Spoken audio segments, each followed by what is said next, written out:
Welcome to the Daily Cordial. Each week, we explore life's big questions with thought leaders from around the world, helping you lead your best life. It is education for your soul, and I'm your host, Sarah Cordial. Hey guys, and welcome to another episode of the Daily Cordial. Today, I am beyond excited to have Lewis Howes on the show to talk about the path to achieving greatness. Lewis Howes is a New York Times best-selling author of the book, The School of Greatness. He is a former professional athlete turned lifestyle entrepreneur, high-performance business coach, and keynote speaker. And he is the host of a top self-help podcast, The School of Greatness, which has received millions of downloads since it launched in 2013, and of which I'm a huge fan. I can't tell you how excited I was that Lewis was willing to sit down for a chat. He invited me to his home studio in West Hollywood, where he schooled me in greatness. In this episode, Lewis reveals the most important steps towards achieving greatness, the childhood memories that shaped his life, the transformative power of gratitude, and why adversity is vital to achieving greatness. I hope you guys enjoy the show. Okay. Welcome to the Daily Cordial, everyone. I am here with Lewis Howes, and I really could not be more excited for this. Thank you. I appreciate it. I feel like I know your voice and who you are because I listen to your podcast regularly. Thank you. And so I already feel like I kind of know you a little bit. Perfect. So, how'd you find the podcast? I just love podcasts. So I think I don't even remember actually. I've been following you for a while. Well, you know, the name is so clear about what it's all about. And I think for as long as I can remember, I've been so passionate about kind of how can I fulfill my greatest potential and having this deep belief in myself, but not being sure like how to express it. Right. So the name is so clear. That's good. You know, I knew what I was getting. And I think you do a great job. Do you know how the name came about? No. I think I might have said it a couple times on one of the episodes, but I moved to LA for a girl 4 years ago, and from New York City. I was originally in Columbus, Ohio, and I moved to New York City to pursue my dream of making the Olympics in team handball, the USA national team. Made the USA national team in New York City in 9 months. Then a few months later, I moved to LA for a girl I started dating, and I fell hard for. Right, I was like hard. And she really wanted me to be in L.A. I think I know where this is headed. I was like, I love New York City. It's amazing here, but I have a flexible lifestyle, so I could go back and forth. And she was like, no, I really want your stuff here. I've been in long-distance relationships for the last 5 years, and I'm just sick of it. And so she kind of gave me an ultimatum without saying it. She was kind of like, it's just not going to work unless we're in the same city. And I was like, so I have to be in L.A.? She's like, well, I mean, that's where I'm going to be at right now. Right.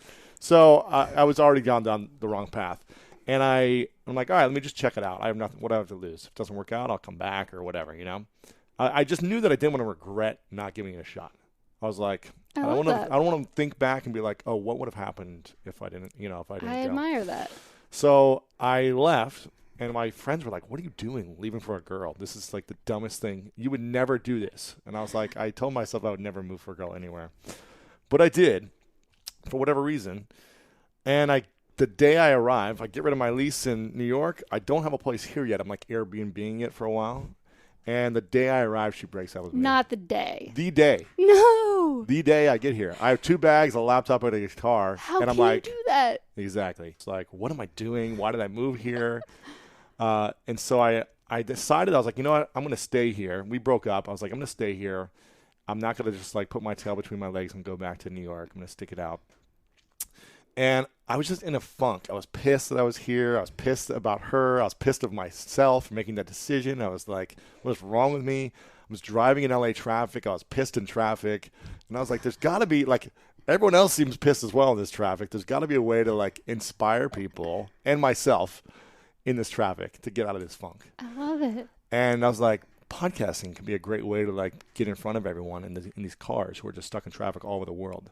So I committed to it, and I was like, what am I going to talk about? And I feel like I'm going off a rant because you have all these questions, and I'm not even answering any of them.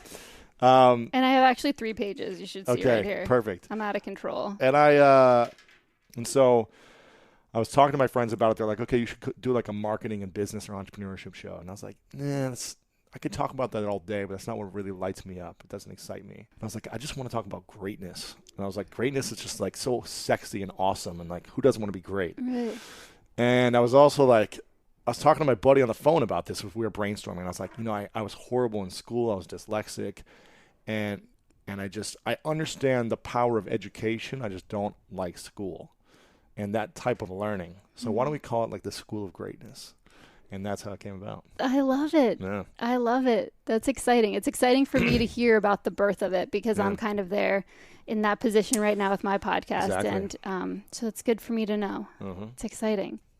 Before we get into your book, which I really, really enjoyed and I'm excited to talk about, I want to know, I already know, but I want you to share a little bit about your backstory and kind of how you came to be, because you've overcome a few obstacles and had quite a journey to get here. Yeah. So can you give me the abridged version of your life? Abridged version. I mean, I was the youngest of four, grew up in a small town, Delaware, Ohio. And I just always had big dreams. I had big dreams to play pro sports and just make something of my life. And at the time growing up, that was what I was good at. I wasn't good at school or really anything else. Sports is what I kind of like associated with. So I went through high school and college, was all-state, all-American, and then I went to play arena football. And I got injured in the second game of the season, broke my wrist, decided to play the rest of the season with a broken wrist because I didn't want to sit out my rookie year. And then afterwards, the doctor was like, you crumbled the bone in your wrist pretty bad. So had surgery, took a bone out of my hip, put it in my wrist. In 6 months, I was in a full arm cast. And it was kind of like, what do I do now? I really wanted to, I was in denial. I was like, I'm going to recover in 6 weeks and I'll be training again and be back playing football. But life had other plans for me. So every 6 weeks I would go back to the hospital and he'd be like, it's not set. It's not ready yet. You need another 6 weeks. And so it was 6 months of that in a cast. And then after that, I was just like out of shape, 6 months in a cast. I couldn't work out. So it took me another year to be able to fully straighten my arm because my arm was in a 90-degree angle locked. So I couldn't just straighten it afterwards for another 6 to really 12 months until like full extension. So I had to sit out the next season, and I was just like, well, I don't think I'm going to be able to come back from this and really make it to a high level of like going to the NFL. Because I hadn't made it there yet. So I was just like, well, what do I do now? Like, my identity is gone. Everything I put my whole life into was into this sport. I was just going to say that since you were a little boy, your dream was to be an All-American, and everything from as young as you can remember was all geared towards achieving this goal. And it was kind of this very singular focus. And then all of a sudden you're left in this place. Now what? So what did you do then? Luckily, I was on my sister's couch. She kind of brought me under her wing because I didn't have any money. I was living off 3 credit cards. My father, a lot of people don't know this, is my father the year before got in a really bad car accident, and he was in a coma for 3 months. We had to teach him how to read and write and talk and, walk and go to the bathroom. And it was essentially like I'd lost my dad. He's still alive, but essentially like my dad isn't my dad anymore at that time. So after I got injured, my family's taking care of my dad to kind of like get him back into just being a normal human again. He's unable to work. He had to sell his company. And I kind of always had this backup plan. Like my dad was going to be able to like take care of me and like set me up after football's over. Right. But when I got injured, he was injured. He wasn't even able to really communicate with me. He has a lot of amnesia, and so it just wasn't able to like have this emotional connection with my father anymore. Were you close with him before? I was really close with him. Yeah. So I mean, he was my biggest supporter. Came to every game. Was always there for me. Always pushed me to go for the dream. So to not have that, and I was 23, and to lose my identity, I didn't have any money. I was just like, what do I do with the rest of my life? I was kind of terrified, to be honest, because I just had no clue what I was going to do. So much uncertainty. I didn't have a college degree yet either because I left early to go try to make it in the NFL. And I didn't study in school anyway, so it's not like I had skills because I was so focused on one thing in school, which was the sports. So for me, it was it was like, holy crap, I got to figure out how to make money. And so I really connected with a bunch of mentors early on who were just kind of like father figures that to me represented like what my father was, like very successful in business, incredible families, like high integrity, and also people I could relate to and connect with. So I started finding these older, mentors and just really kind of attached to them and said, I want to just learn from you and just like, I'll do whatever. as an athlete, I think we become really good at, you played sports, right? Mm-hmm. And so as an athlete, I think we become really good at being coachable. And we love when we have a great coach. Yes. Because they can help us reach our highest potential. It's huge. So I was essentially like, how do I replicate this experience and find a coach in my life? Someone who can just say, here's your challenge. Here's what you need to go do. Now do it. Right. Because I can take action all day. I just need someone to guide me to the vision, right? To the playoffs, to the championship game. Like, just give me the game plan and I'll take action. And I don't care how bad I mess up, and I'm just going to do it every day. Yes. So I got essentially like 3 great coaches who just gave me like this game plan of like how to do different things I wanted to do in my life. And it was about a 2-year time period of just acquiring and developing skills for myself. I went to a public speaking group every single week and practiced public speaking. It's called Toastmasters. Because I met one guy who was speaking professionally around the world and getting paid just to speak. And I was like, how do you do this? This sounds incredible. And he's like, you got to become a great speaker and you got to master the craft first, and then I can show you how to like sell yourself. And so I did that for a year. I was salsa dancing every week, 2-3 times a week.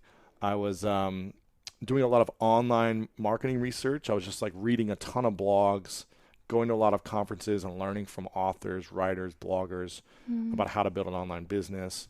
So I was acquiring skills during this time. I was essentially going through my own master's program without going to school. So that was the next step. Yeah, it was kind of figuring out what I want to do, what do I like, what's my passion, just rediscovery of myself. Right.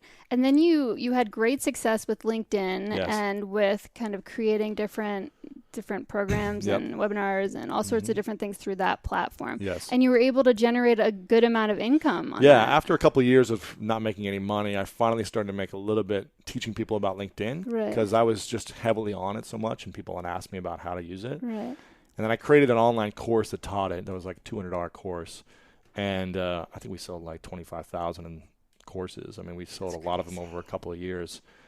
And but for a while, for a couple of years, I wasn't making anything until I really mastered the skill and then found a channel on how to sell a course, which was through webinars. And I said, I'm going to do this every single week. I'm just going to do a live webinar every single week. And some weeks I do one a day. And I just I'm going to build my income, build wealth, and just sell over and over and over again. Teach, educate, and then sell my course. That's amazing. And I did that for a number of years. And then people would say, can you teach me about Facebook and YouTube? And so I started creating other programs around what people wanted. And that's kind of how I kicked it off.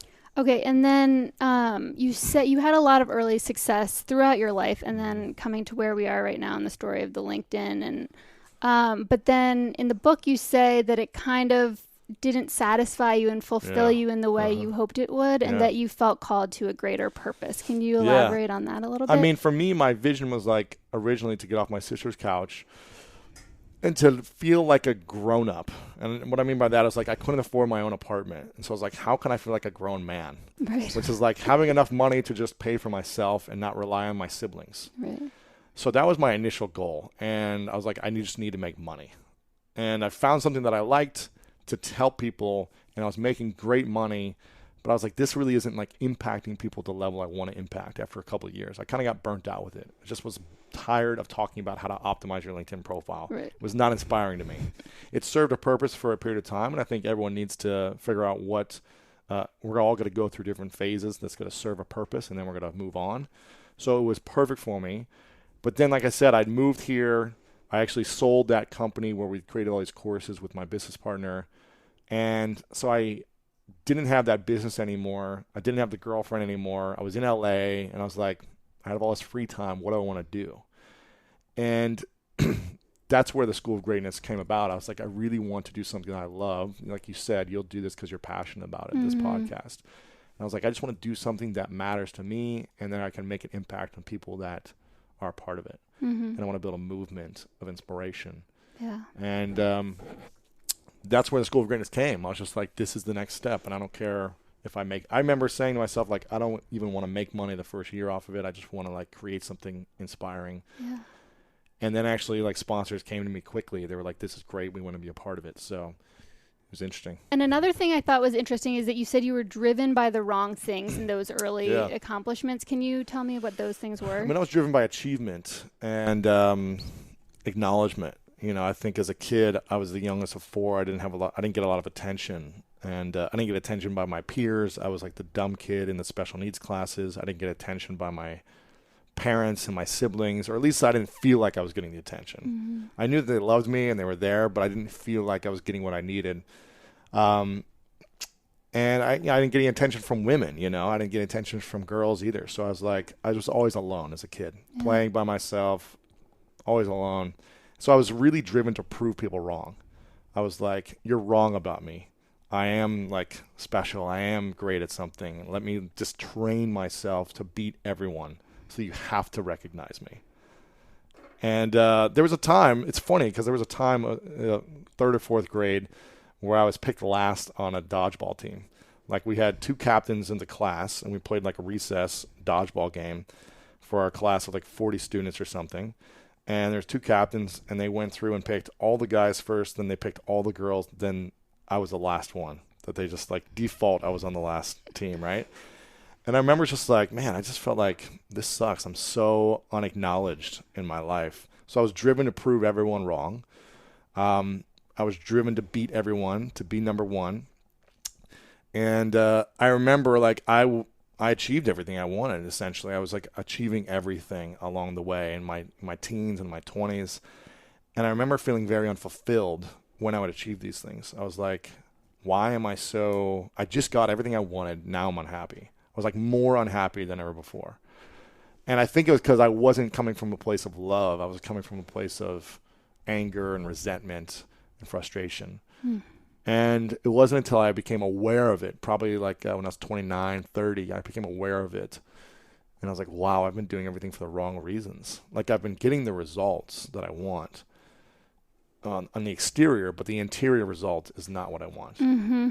So how can I shift my way of thinking and come from a different place? And since then, I've been coming from a place of really just loving myself no matter what, and doing something that I love to do that can serve others. I love that. Yeah, it's amazing to me how impactful some of our earliest memories can be and can shape our entire life. And we'll get back to that a little bit later. But the book is amazing. Thank you I very much. really enjoyed it. Appreciate it.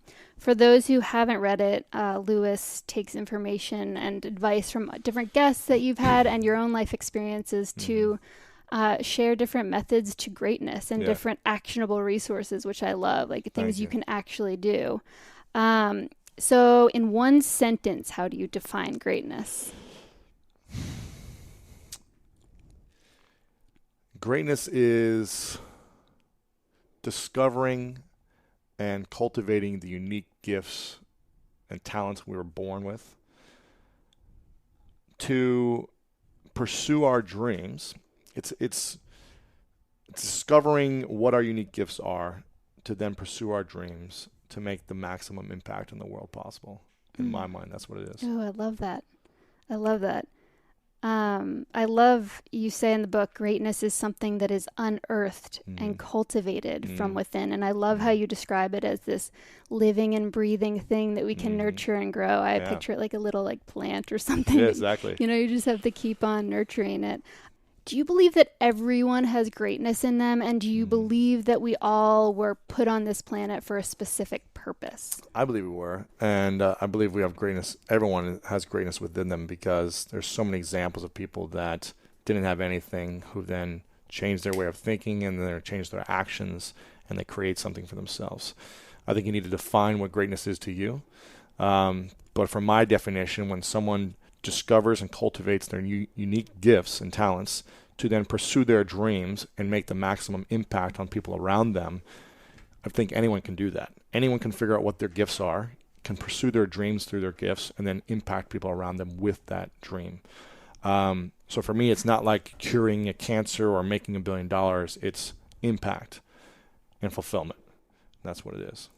And in discovering those gifts, you talk a lot about self-reflection and journaling and kind of getting a clear vision and creating clarity around that. Why do you think that is so important? Because when we're clear on what we want, then we have a path to take and to go towards. But when we don't know what we want, when we're not clear, we question ourselves. We're like, why am I doing this thing? Why am I frustrated? Why is this happening in my life? Or we're reactive as opposed to we know exactly what we want, where we're going, and we can figure out how to get there.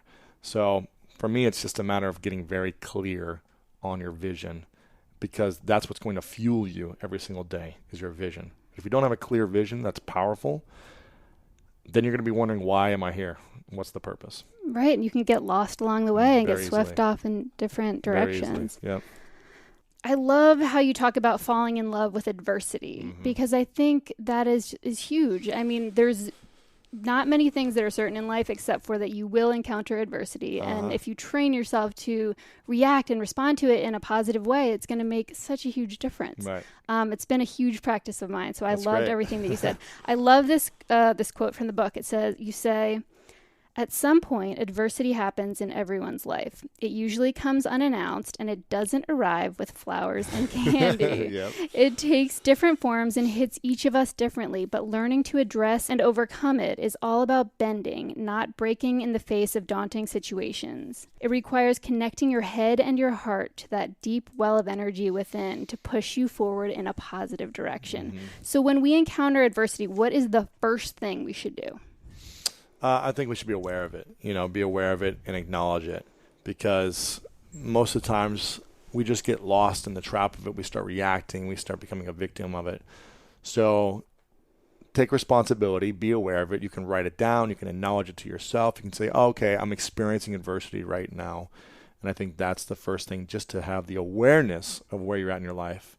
Because most people, again, will say, this is happening to me and this is happening to me and I'm frustrated and blaming and pointing fingers, but really it's an opportunity for growth, and it's an opportunity to receive feedback. The adversity is feedback.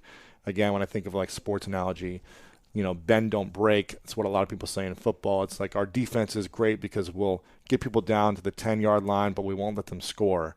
So it's feedback. Where are the holes, where are the gaps that are in your defense or in your life that are creating this adversity?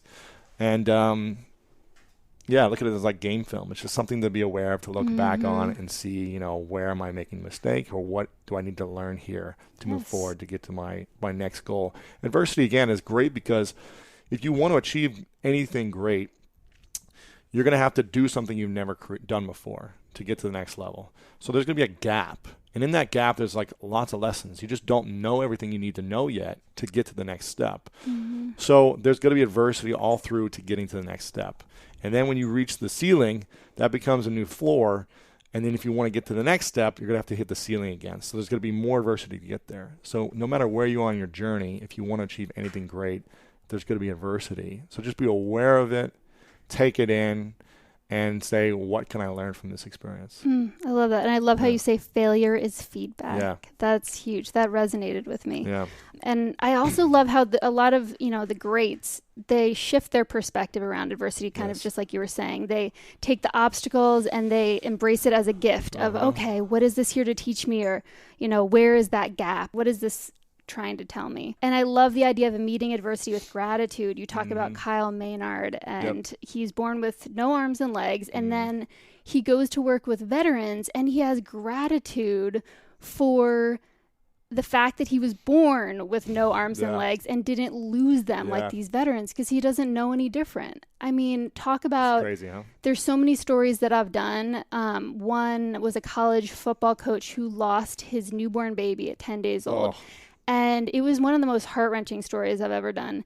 But him and his wife looked at this situation in the most unbelievable way. The mom, it still gives me the chills thinking about it, said, we kept on shifting our miracles. First, the miracle was we just wanted to take the baby home for 2 weeks. Wow. And then the miracle was, we just wanted him to meet his older brother.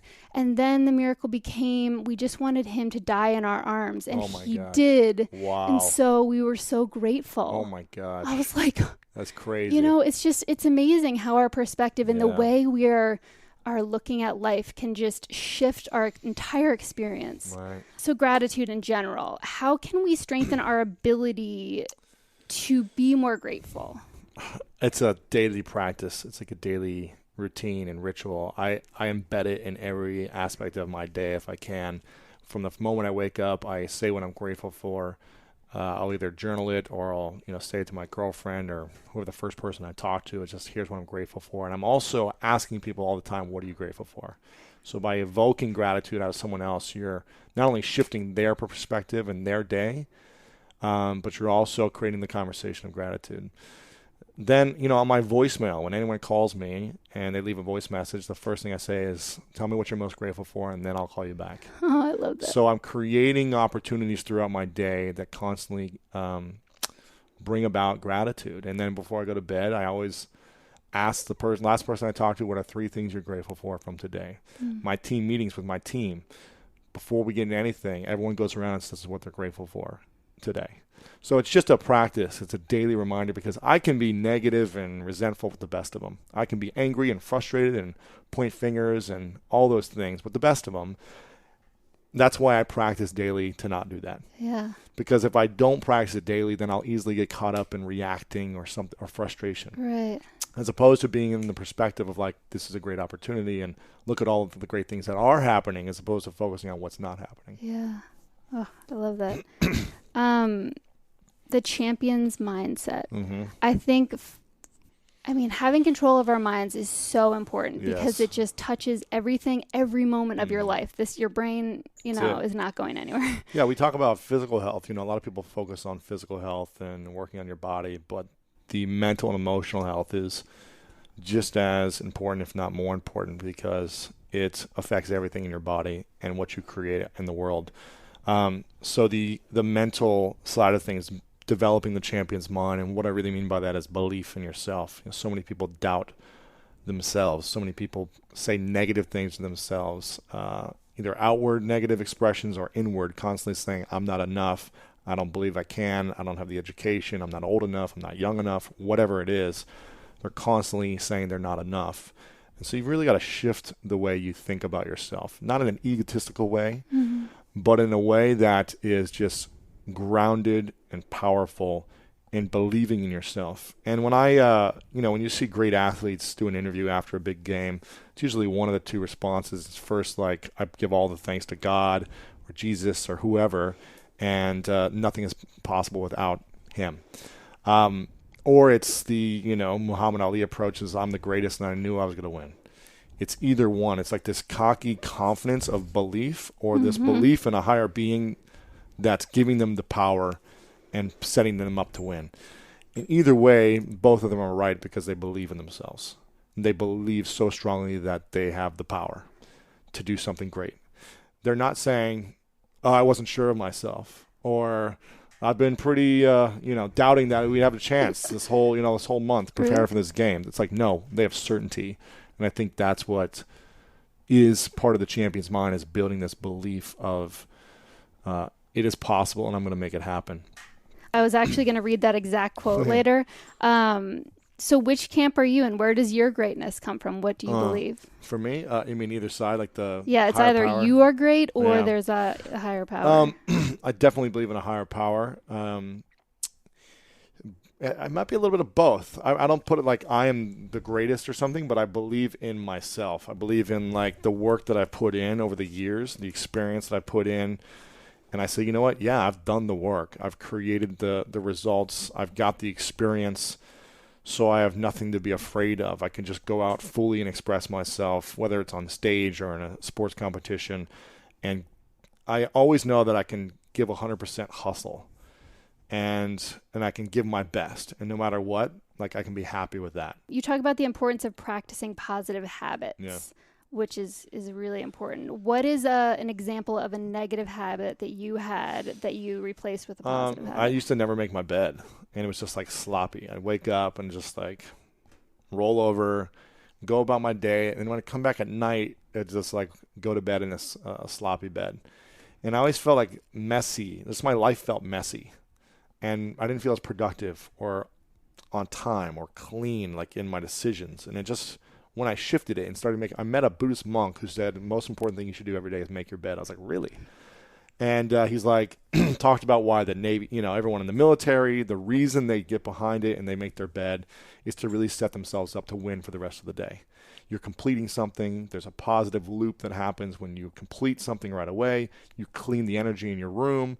And when you come back to bed, you feel like you're, going to bed in a clean space. So there's like just a lot behind the science of making your bed. Mm-hmm. And you build momentum as well. Like if you do something that's a positive accomplishment in the beginning of your day, you're building momentum for the next thing. So that's something when I shifted, it was like, wow, okay, everything else seems to make much more sense. I do really strongly believe in a morning routine. Of course. I'm a big time yogi and Nice. meditator. Yeah, you look very balanced Thank and you. aligned and healthy. Namaste. Yes. Yeah, I Grounded. think that's huge. And doing breathing exercises, I do tons of like charged breathing, like upper chest breathing in the morning. It feels great. I loved in the book how you talk about the importance of being vulnerable. Yeah. And I think that's a lesson that I'm really learning right now in life, because I've always been very open, but exposing our vulnerabilities, they're the parts of us that we don't want to share oftentimes.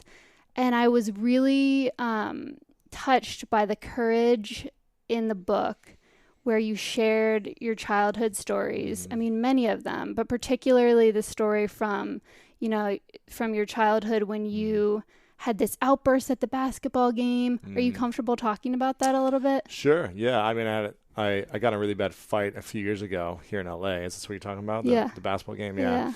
And it was like going through the breakup with my girlfriend, and just like a lot came up for me. It was like just really frustrated and resentful from this relationship and everything. And again, she didn't do anything wrong or bad. It was just like my own frustrations and insecurities and fears that were coming up from the whole situation. And I got a really bad, I was playing a lot of pickup basketball to kind of get my aggression out there, like in a healthy way. But I was just nasty on the court. Like, I'm usually not nasty, but I was just constantly like, it's like I was looking for a fight. Right. I was like picking them and like talking negative to people, trash talking, but just not in a fun way. Right. It was like a threatening way, And my buddy who plays basketball with me, he was like, dude, why are you so angry? Why are you like constantly trying to pick these fights? I was like, I don't know, man. But we would constantly go there. And one day it was a really heated game. It was like down to the last point. We were tied, and it was like the next point wins. And I was guarding this guy he was just in my face. I was in his face. It was just like something bad was bound to happen. And there were a lot of fouls going on. Like, he was fouling me, I was fouling him, because we didn't want someone to score to win the game. And I fouled him pretty hard, but it was like nothing out of the ordinary. So he couldn't score to win.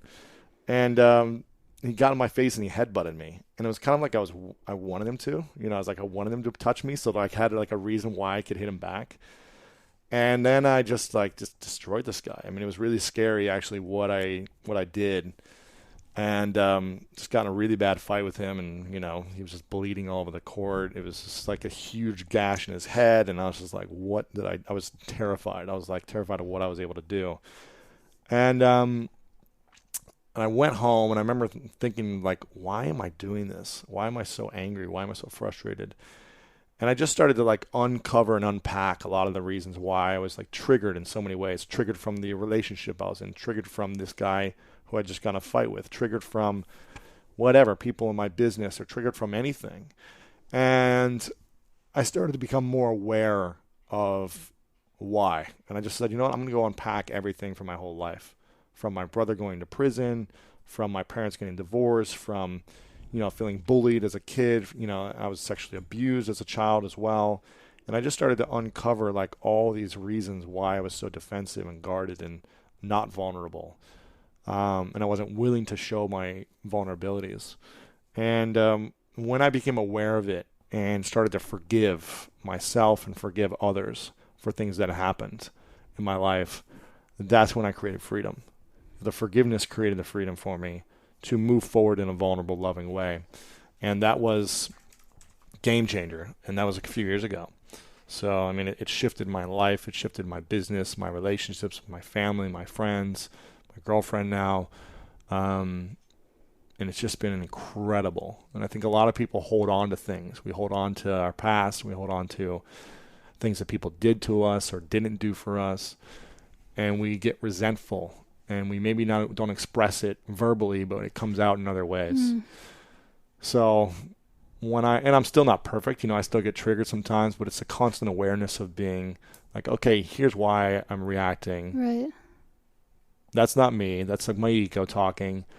I'm sorry, and I move forward. Right. In a loving way, as opposed to this, like, I need to be dominant, or I need to win, or I need to prove that I'm right and you're wrong. It's just this very, like, unhealthy masculine approach to life that doesn't serve me or other people.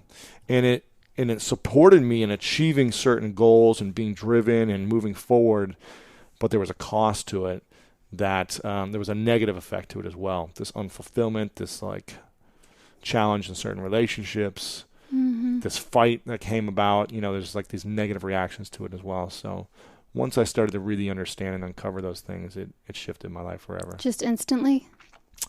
Yeah. I mean, there was a workshop I went to that was a leadership, emotional intelligence workshop that I kind of uncovered a lot of this stuff. And after that experience, like, I just became so much more open and loving and vulnerable. I mean, I was a very loving guy already, but I would react to things like in a negative way. And so now I just kind of smile and laugh it off, as opposed to trying to, like, prove that I'm right or defend myself, Right. So.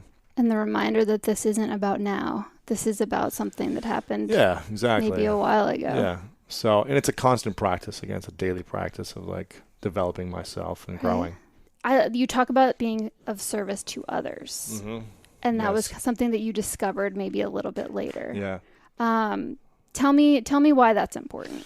I think it's the most important. I mean, having a clear vision of what you want your life to be is, I think, the single most important thing. And then being in service is the second most important thing, because, we're here to connect. We're here to relate. We're here to build community with each other. We're not here to just do it all on our own and just achieve our dreams. I think the goal is to pursue our dreams, and in that pursuit, serve the maximum number of people around us. It's the most rewarding thing to give and to be in service. It's like, if you ever feel down about yourself, when you go give to someone else, you feel so much better. So it's almost selfish to give, because you feel so much better in the act of it. But I just think that's why we're here. We were given so much as kids growing up through school. So many people supported us without us even knowing it. And I just believe it's a responsibility for us to continue to give back in whatever form we can. It doesn't mean you have to, like, give all your money away or all your time away or whatever, but finding ways that works for you to serve your family, your friends, your community, the world, however best you can do it. And it can be as simple as a random act of smiling at someone. Smiling is the best way. I mean, I give huge hugs. I smile a lot. Whatever you can do. I think, one of my daily habits is, how can I make someone else's day every single day? And when you come from a place of, at least if I do just one person, I make their day to day, that's all that matters. So every time I, go anywhere, I just say, how can I make someone else's day today? When I walked through that door, you gave me the biggest bear hug, and it was the most welcoming environment. I guess I should set the scene that I am in Lewis's studio at his house. And, so you most people are caught off, most people, they don't know what to expect the first time you meet them. So I'm a little less, like, right away, but when you leave, you get a bigger hug. I'm such a hugger, and I sometimes don't even ask. I'm just like, this is how we do it. But I really appreciated that. Yeah. So we talked about this a little bit, but I think a lot of successful people who are striving for greatness, and they're going for these big goals, and they are so driven, and they, on the surface, they've accomplished tons of like amazing accolades. Yes. But then, they don't have that deep sense of fulfillment or satisfaction. What do you think creates the deep fulfillment that we're looking for in life? I think a vision that's bigger than ourselves, a vision that's bigger than just our accomplishments or making money. And that's why, my vision is to serve 100 million people, to show them how to make a full-time living doing what they love. Because I believe when we figure out what it is we love doing and we can make money around that, just make an income. It doesn't need to be millions, but make an income around doing something that lights us up so much. That is going to give, we're going to be happier individuals because of that. We're going to feel more fulfilled. We're going to take care of our bodies more. We're going to take care of our mental health more. We're going to be nicer and kinder to people. And I just believe that's like what we should all be striving for, is figuring out what we love and how we can make money doing it. For me, I don't know, that seems like a pretty sweet life. So that's my vision, is to serve 100 million people. It's not just, I want to make this much money or I want to achieve this result. Yes, I have my own personal goals, but the bigger vision is to serve the world. And I think it wasn't always that way. Before it was just like, no, I want to make money. I want to achieve this status. I want to achieve this goal. And again, I would achieve them because I was very driven, but it was like so unfulfilling. Like afterwards, I was like, what's the point of this? And so it wasn't until the adversity hit, where the girlfriend situation, was messy, got in a fight, I wasn't happy with my life.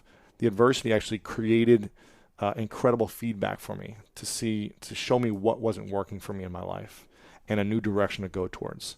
So I'm so grateful as I look back on, moving to LA when I didn't want to originally, being frustrated, having the girl break up with me, and being essentially a little bit depressed for a while. I look back and it was like, thank God this happened, because look at what I've been able to create and how I've been able to make a deeper impact than just what I was doing before because of this situation. So that's why I embrace the adversity. It sucks when you're in it. I get it. But if you can be like, you know what, something great is going to come from this. Yeah. And I'm going to make sure of it. This isn't going to be for nothing. Like, I'm going to move forward in a positive way. That's when it becomes special. That's huge. People talk a lot about finding balance in their life. Do you think it's possible to be great across the board in all these different categories? Or do you think to be great in one thing that you have to make sacrifices in other areas? I think if you want to be in the top 1% of what you do, you've got to put more energy into that one thing than anything else. I still think you can have a balanced life. I still think you can have great health and do other things very well, because you should still be able to take like an hour to 2 hour morning routine and do all the things you need to have like a balance, whether that's, okay, I'm going to call my girlfriend or I'm going to talk to my family or whatever it may be in this 2 hour window. You can still have that, but I think a majority of your time needs to go into the one thing you want to be great at as an athlete or whatever it may be. It's an imbalanced lifestyle if you want to be in the top 1%. But I also believe that at that level, you can have seasons, seasons of life where, Tom Brady doesn't just play a football game every weekend. He plays for 5 months and then there's an off season. So he actually, maybe he doesn't decompress that much, but he's not playing a game every week. And there's time for him to recover and have a vacation and be with the family and do these other things. So I think we need to look at our lives that way and our businesses that way, as you would if you were an athlete, and say, this is a season of time right now where I'm going to give a ton of energy into this thing.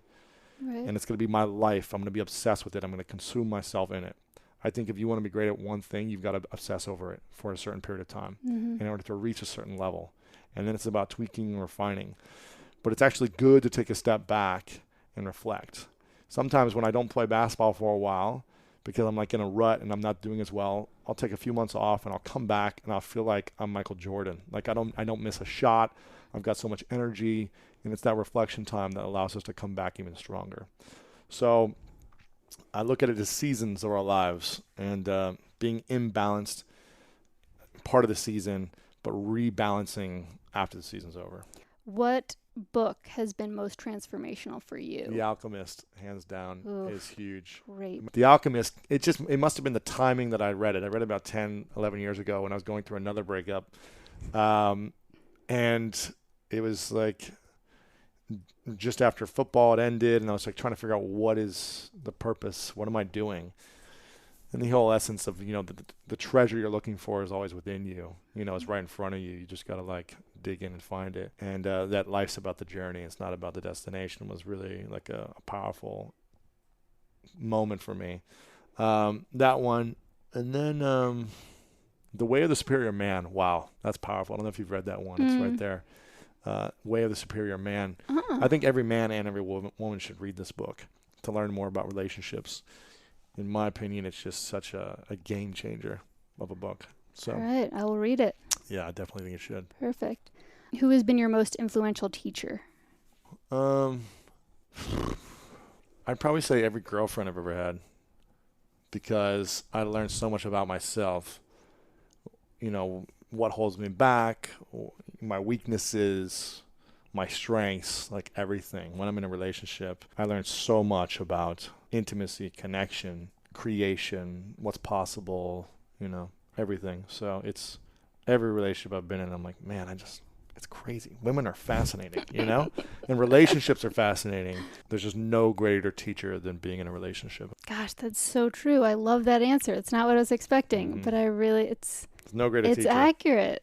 Like any relationship that's not an intimate one, it's like, Yeah, no problem. I can get people to do anything I want or whatever, you know, I can move them to a direction, but just the give and take and the, you know, the lessons learned are really powerful. Every single trigger that you have shows up. And then when you're on your own, you don't have to deal with those things. You don't have to deal with it. I feel like, I got to figure it out. Yeah, this world. I'm killing it. Exactly. Yeah. Yeah. And we learn how to love from how our parents loved us, specifically our mom. So then you're no matter what, if the partner's not doing it that way, you're like, oh, like, what's going on? This is how I know how to love. So you better step in line. I know. Oh, it's so true. All right. Well, this has been phenomenal. And one of my favorite parts about your podcast is at the end, you always acknowledge people. And every single time you do that, it gives me the chills, because I think we should all be doing that, you know, with everybody that we encounter in life. And so I want to acknowledge you and really tell you how grateful I am for this. For some reason, you decided to let me do this interview, and I'm so inspired by the work you do, and I just feel excited to know you. So thank you very much. Thank you for everything that you're doing and all of the beauty you're bringing to the world. I appreciate that. Thank you. Cool.